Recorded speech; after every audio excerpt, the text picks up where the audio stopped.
Can you solve this equation in 3 seconds? Did you get one of the answers? Write down now the comment. I'm going to show you 2 methods of how you can solve this equation fast.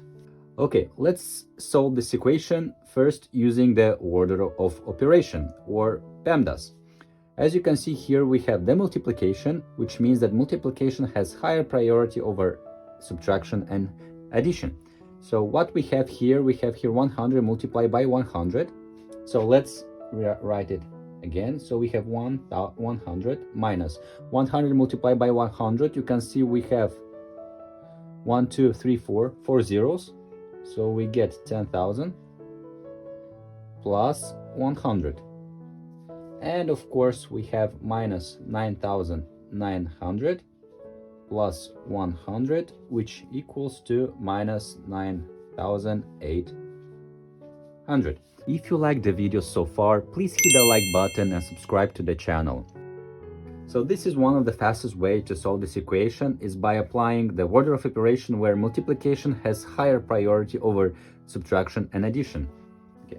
Another method that can help you solve fast this equation is to use the brackets around the multiplication. So basically you combine those operations that have multiplication or division. In this case we have only multiplication, so we can combine it like this. So what's important is that the subtraction is actually the addition of a negative number. So we can write it the following way. So 100 we can write here as plus the parentheses. So we have same as here, minus 100 multiplied by 100. So we have 10,000. And then plus 100. So basically what you do also, you just, because we have just here addition, so everything else has equal priority.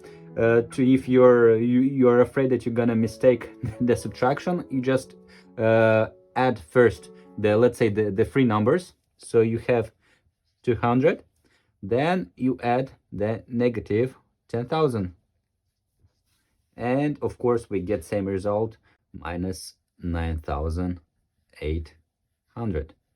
So there you go, you have 2 simple ways to solve this type of equation without getting tricked by the signs. And then either you do it using the order of operation from left to right, having the priority as multiplication, then subtraction and addition, or you can combine the multiplication sign with the parentheses and then you transport everything into addition. Thank you very much for your time. Don't forget to watch other videos on my channel. Ciao, ciao.